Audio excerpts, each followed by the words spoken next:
Hello everyone, a very good evening. Today let's discuss on our next topic, that is our childhood cataract. So this is a very big topic. I have made as short as possible.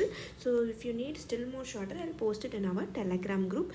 The PDF will also be posted in the Telegram group. Our Telegram group is your PETS University Exam Discussion Group. This is our Telegram group. So post the PDF in this Telegram. Okay, right? Starting off with epidemiology. So 5 to 20% of the childhood blindness. So 5 to 20% of the childhood blindness is due to your cataract. This is globally. Okay. In India, your 28% of the childhood blindness is due to cataract. Okay, so this cataract constitutes or contributes to about 28% of the childhood blindness. So among these cataracts, that is different types of cataract, you have what is called as dense cataract. So this dense cataract is detected when it is detected at the time of the birth is an emergency. So the dense cataract, when it is detected at the time of birth, is an emergency. Next, congenital cataract. So we have two types of cataract in this video. That is, one is your congenital cataract, another one is your acquired cataract. So regarding this congenital cataract, I have made a detailed video in our YouTube channel. So please kindly go through it. So here I am making only a few important points regarding the congenital cataract. So the commonest cause. So common cause of your congenital cataract is infection mother during the first trimester. Next, second point, screening. So how do you screen a newborn when you suspect a cataract? The screening that you're going to perform in a newborn when you suspect a cataract is called as the Berkner reflex. So what do you mean by Berkner reflex, and how do you perform and how do you interpret? So this Berkner reflex is nothing but it is by using your ophthalmoscope light. That is, by shining an ophthalmoscope light into the baby's eye and observing it at an 1 foot distance. So shining an ophthalmoscope light and in the baby's eye and observing it from 1 foot distance, what do you see? So you have to look for what is called as red reflex. So this red reflex is being present. Then you say that there is no media opacity. So then when the red reflex can be appreciated, then there is no opacity in the media. Suppose you can't view this red reflex, then what you do? Then you have to dilate the baby's eye and do the examination. Further examination should be proceeded. It is done by lighting. So you have to do a dilated examination in the baby's eye. Fine. This is how you do a screening in a child when you suspect a congenital cataract. Next, morphology of the cataract. So important morphologies I'm writing here. And first one is anterior polar cataract. So this anterior polar cataract does not usually produce a significant disability. This does not usually produce significant disability. Next you have is what is called as posterior polar cataract. This posterior polar cataract will affect the vision in the child. Next one is your lamellar cataract. This lamellar cataract will appear later in the age. So the onset occurs late age group. Okay. So this lamellar cataract can be due to your maternal malnutrition or renal drug consumption. So this lamellar cataract may be due to maternal malnutrition and maternal drugs when it being drug intake are being implicated as a cause of the lamellar cataract. Next topic is your prematurity. In a premature child or premature infant, there will be a special type of lens changes going on in this child in preterm newborn. So that is called as cataract of prematurity. So cataract of prematurity.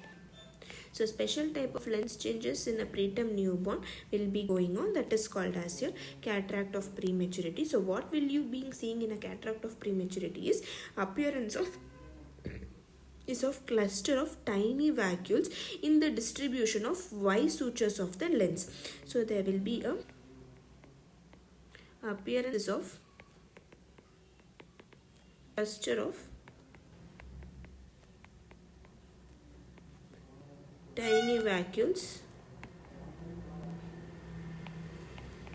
in the distribution of Y sutures, Y sutures of lens. That is the difference you see in a cataract of premature infant. The pathogenesis for this is unclear. So that is opacity. The opacity that is being present in this Y suture of this lens will disappear spontaneously within few weeks. So the opacity will disappear spontaneously within few weeks. Okay, this is regarding cataract of prematurity. Next is your acquired cataract. So in this acquired cataract, it occurs later in the childhood. So this cataract, it occurs later in childhood, can be due to genetic in origin also. So the other causes can be due to your metabolic cause. So I am writing the causes of your acquired cataract. So one can be your metabolic cause. First one is your infantile galactosemia. So in this infantile galactosemia, there is a deficiency of what is called as galactose 1 phosphate uridyl transferase. So this will result in called as zonular type cataract. So in infantile galactosemia, you can appreciate a zonular type cataract.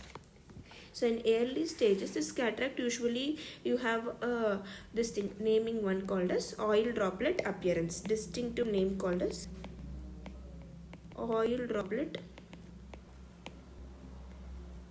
appearance. Okay, second one, galactokinase deficiency. So in galactokinase deficiency, also you will be getting what is called as zonular cataract. Next, third cause or third metabolic reason is juvenile onset diabetes mellitus. In juvenile onset diabetes mellitus, you will be seeing a snowflake appearance. So you will have a snowflake-like white opacities.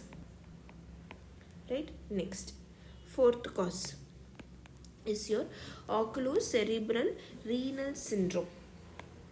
This is your oculocerebral renal syndrome of Loy. So in this, it is associated with your dense cataract. This dense cataract is an emergency when it is detected at the time of birth. So this can also be associated with glaucoma and mitotic pupil. So this can be associated with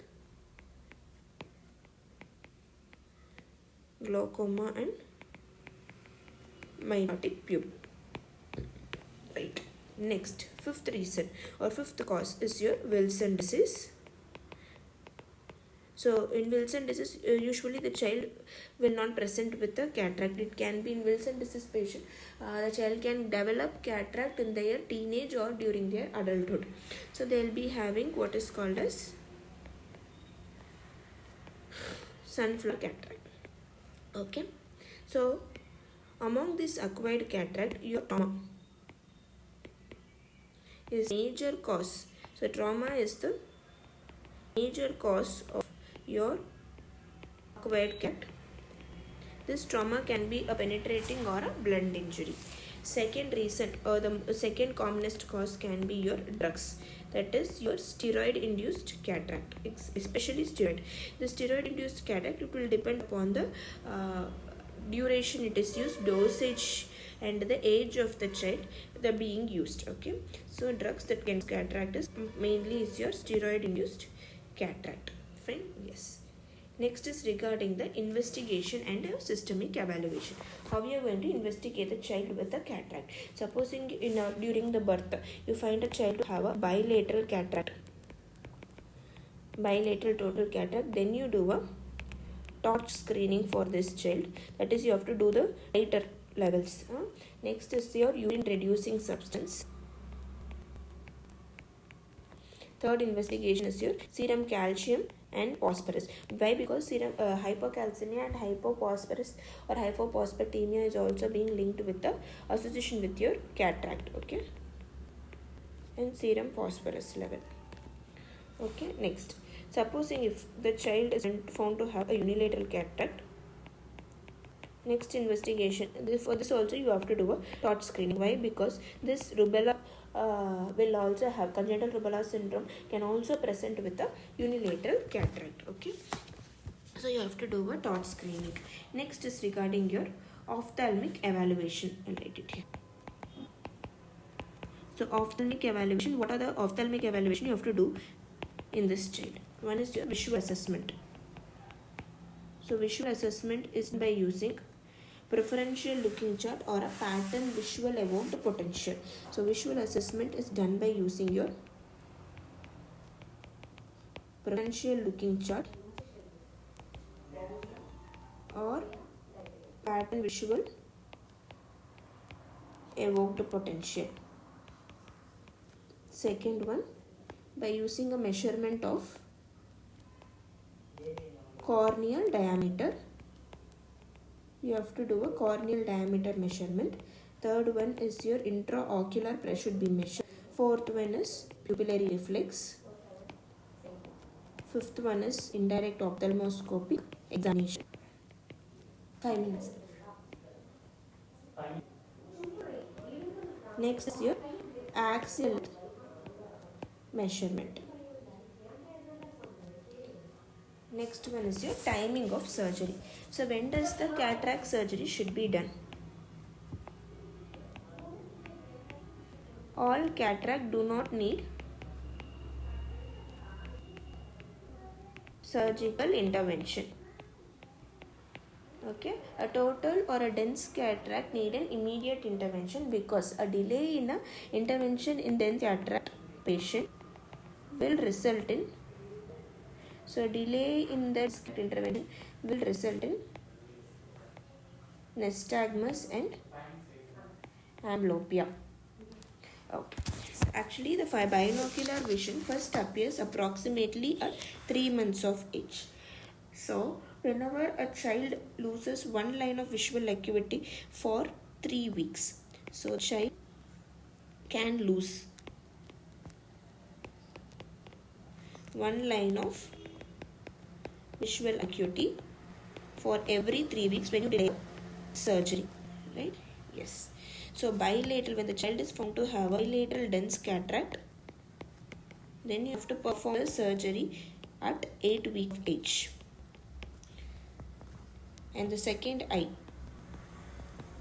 surgery must be operated within 7 to 10 days. Supposing if the child is having a unilateral dense cataract, chance of developing amblyopia is greater. The child have a unilateral dense cataract, so you have to operate this child by 6 weeks of age. If any surgery, cataract surgery performed before 4 weeks of age, it increases the chance of secondary glaucoma. So for bilateral dense cataract it is 8 weeks, and for unilateral it is at 6 weeks. Next, choice of surgery. So choice of surgery is only two. One is your extracapsular cataract extraction with primary posterior capsulorhexis. Second is your anterior vitrectomy with or without your intraocular lens.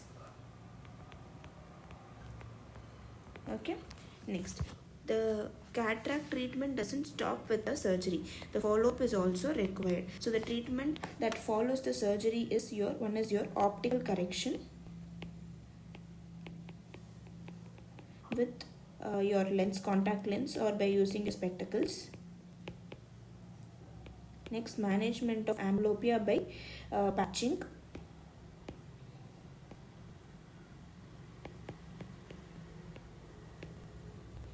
Third one is your glaucoma correction.